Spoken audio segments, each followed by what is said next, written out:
Captain Nazmul Hossain শান্ত, যিনি টেস্টে বাংলাদেশের অধিনায়কের দায়িত্ব নিয়ে শ্রীলঙ্কায় গিয়েছিলেন। যখন তিনি গিয়েছেন শ্রীলঙ্কায় তখনও তিনি জানতেন যে ওয়ানডে অধিনায়কও তিনিই থাকছেন। তবে হঠাৎ করেই মেহেদী হাসান মিরাজকে বাংলাদেশ 1 বছরের জন্য ওয়ানডে অধিনায়কত্বের নির্বাচিত করেছে এবং যতটুকু শোনা গেছে যে শান্তর সাথে খুব একটা আলাপ আলোচনা করা হয়নি। বাংলাদেশের বোর্ড প্রেসিডেন্ট আমিনুল ইসলাম বুলবুল বলেছেন যে দলের স্বার্থে শান্তর উপর চাপ কমাতে এই সিদ্ধান্তটা নেওয়া হয়েছে। 3 ফরম্যাটে 3 জন অধিনায়ক বাংলাদেশ বেছে নিয়েছে। এটা আসলে কতটুকু জরুরি আপনার কাছে আগে শুরুতে এটা জানতে চাই। বাংলাদেশের মতো দলের জন্য যারা খুব বেশি টেস্ট খেলছে না তাদের জন্য 3 ফরম্যাটে 3 জন অধিনায়ক আসলে কতটা জরুরি? না, একটা সময় বাংলাদেশের প্ল্যান ছিল যে নাজমুল হাসান পাবল, মানে আগের বোর্ড প্রেসিডেন্টের সময় ছিল যে মানে তারা প্ল্যান করেছিল যে 3 জন ক্যাপ্টেন থাকবে 3 ফরম্যাটে। সব মশার বিরুদ্ধে সুরক্ষা দিতে এলো বসুন্ধরা এক্সট্রিম অ্যারোসল, মশার বিরুদ্ধে এক্সট্রিম সুরক্ষা। তো এরপর এই সিদ্ধান্ত থেকে সরে এসে 3 ফরম্যাটে 3 জন যে ভিন্ন ক্যাপ্টেন দেওয়া, সেটা আমার মনে হচ্ছে যে বাংলাদেশ দলের মতো, মানে আমরা তো আসলে এমন একটা ক্রিকেটেও জাতি, আপনি যদি টি-20-র কথা চিন্তা করেন যে টি-20-তে আমরা আলাদা প্লেয়ার থাকবে আমাদের, তা তো না। আমাদের ওই যারা টি-20 খেলে তারাই আবার দেখা যাচ্ছে টেস্ট খেলবে। আমাদের টেস্ট মানে বিশেষ করে যারা টেস্ট খেলে এমন ক্রিকেটার 2 জন, মুমিনুল আর তাইজুল। তো আপনার ওই ঘুরে ফিরে একই প্লেয়ার। তো শান্তর যে ব্যাখ্যাটা সেটা হচ্ছে যে যদি 3 ফরম্যাটে 3 জন ক্যাপ্টেন থাকে তাহলে ড্রেসিং রুমে আপনার সমস্যা হতে পারে। তো ড্রেসিং রুমের এই সমস্যার জন্যই আদতে তাদের এই ভাবনা। আমরা যদি এক্স্যাক্টলি শুনে নিই যে শান্ত কি বলেছেন। আমি বাংলাদেশ দলের অধিনায়ক পদ থেকে সরে দাঁড়াচ্ছি, টেক্সট সংস্করণে আর এই দায়িত্ব পালন করতে চাই না। আমি সবাইকে পরিষ্কারভাবে বলতে চাই এটা ব্যক্তিগত কোনো কিছু নয়, পুরোপুরি দলের ভালোর জন্য আমি এই সিদ্ধান্ত নিয়েছি এবং আমি মনে করি এটাতে দলের ভালো কিছুই হবে। এই ড্রেসিং রুমে কয়েক বছর ধরে, লম্বা সময় ধরে আমার থাকার সুযোগ হয়েছে। এটা আমার ব্যক্তিগত মতামত যে 3 জন অধিনায়ক দলের জন্য সমস্যা হতে পারে। দলের ভালোর জন্য এখান থেকে সরে আসছি। যদি ক্রিকেট বোর্ড মনে করে 3টা অধিনায়কই রাখবে, এটা তাদের সিদ্ধান্ত। দ্যাট মিনস যে কথাটা আমরা বলছিলাম বা আমি শুরুতেই যে প্রশ্নটা আপনাকে করছিলাম যে 3 ফরম্যাটে বাংলাদেশের 3 জন অধিনায়ক দরকার কি না, আমার কাছে পার্সোনালি মনে হয় দরকার নাই। সেই কারণে প্রশ্নটা করা। শান্তর কাছেও একই জিনিসটাই মনে হচ্ছে।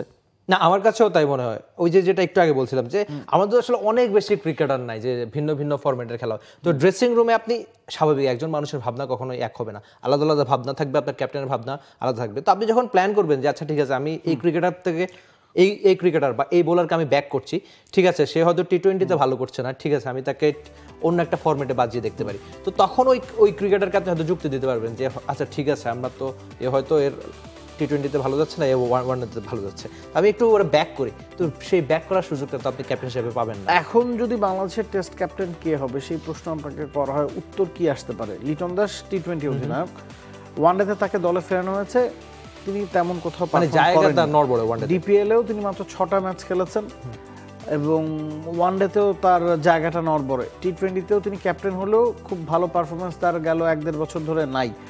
টেস্টে তিনি খুব ভালো পারফর্ম করছেন এবং টেস্টে তিনি নিয়মিত সদস্য। আবার মিরাজের কথা যদি বলেন, মিরাজ টি-20 দলের অটোমেটিক চয়েস না।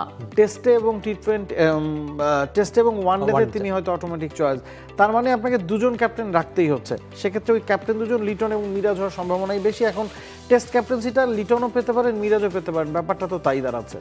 তবে আপনি যদি আমাকে জিজ্ঞেস করতে বলেন আমি হয়তো লিটনের পক্ষে থাকবো। আচ্ছা, নাকি আবার ওই যে 3 ফরম্যাটে 3 জন অন্য কাউকে বেছে নেওয়া হতে পারে? না, অন্য কেউ দিকে ঝুঁকবে কিনা। তবে এর আগে মানে শান্তর আগে কিন্তু একটা টেস্টের জন্য লিটনকে ক্যাপ্টেন্সিটা দেওয়া হয়েছিল ঢাকাতে। তখন হয়তো ভাবা হচ্ছিল যে লিটন দাস লম্বা সময়ের জন্য ক্যাপ্টেন হবে, কিন্তু এরপরে দেখা যাচ্ছে লিটন দাস তার সেই হারানো ফর্মটা, মানে তার যে ফর্মে তিনি ছিলেন সেই ফর্ম থেকে তিনি হারিয়ে যায়, মানে সেরা একাদশে তিনি জায়গা থাকবেন কিনা সেটা নিয়ে একটা প্রশ্ন ওঠে। তো সেই জন্য তাকে লম্বা সময়ের জন্য ক্যাপ্টেন্সিটা দেওয়া হয়নি। তো এখন মনে হয় সেই সময়টা আসছে। আর আরেকটা ব্যাপার হতে পারে কি নাবিল স্যার, মানে আমরা বলছিলাম না, ইনফ্যাক্ট আমরা যে টাইটেলটা দিয়েছি যে খুব ক্ষত, তার একটা বড় ক্ষত হচ্ছে যে তাকে না জানিয়ে কেন তাকে ওয়ানডে ক্যাপ্টেন্সিটা সরিয়ে দেওয়া হয়েছে। টেস্ট ক্যাপ্টেন্সির রেকর্ড যদি আপনি চিন্তা করেন, রেকর্ডটা কি খারাপ? পাকিস্তানের বিপক্ষে বাংলাদেশ 2টা টেস্ট জিতেছে শান্তর নেতৃত্বে। বাংলাদেশ 14টা ম্যাচ খেলছে শান্তর নেতৃত্বে, 4টাতে জয়, 9টাতে হার এবং ড্র 1টা। আমরা ড্র হারের কথা বলি কারণ আমরা টেস্ট ক্রিকেটে আমরা জিতেছি 23টা ম্যাচ 25 বছরে, তার মধ্যে 4টা শান্তর নেতৃত্বে। এবং কাদের বিপক্ষে? আমরা নিউজিল্যান্ডের বিপক্ষে জিতেছি, আমরা ওয়েস্ট ইন্ডিজের বিপক্ষে তিনি ছিলেন না, পাকিস্তানের 2টা ম্যাচ জিতেছি এবং জিম্বাবুয়ের সঙ্গে 1টা ম্যাচ জিতেছি। মানে বাংলাদেশের টেস্ট ক্রিকেটের সর্বোচ্চ সাফল্যের কথা যদি আপনি চিন্তা করেন, সেটা পাকিস্তানের বিপক্ষে 2টা টেস্ট, সেই 2টা টেস্ট শান্তর নেতৃত্বে বাংলাদেশ জিতেছে। এবং টেস্ট ক্রিকেটের এই সময়ে শান্তর পারফরমেন্সের কথা যদি আপনি বলেন, যে জায়গায় আমরা বলছিলাম যে শান্তর উপর চাপ কমাতে চাইছে বোর্ড, তার পারফরমেন্সও কিন্তু টেস্ট ক্যাপ্টেন্সির আন্ডারে খারাপ না। তিনি 25 গড়ে রান করেছেন, 14 ম্যাচে 906 রান, 3টা সেঞ্চুরি, যার 2টাই তিনি এই সিরিজে করেছেন, এর আগে একটা সেঞ্চুরি ছিল।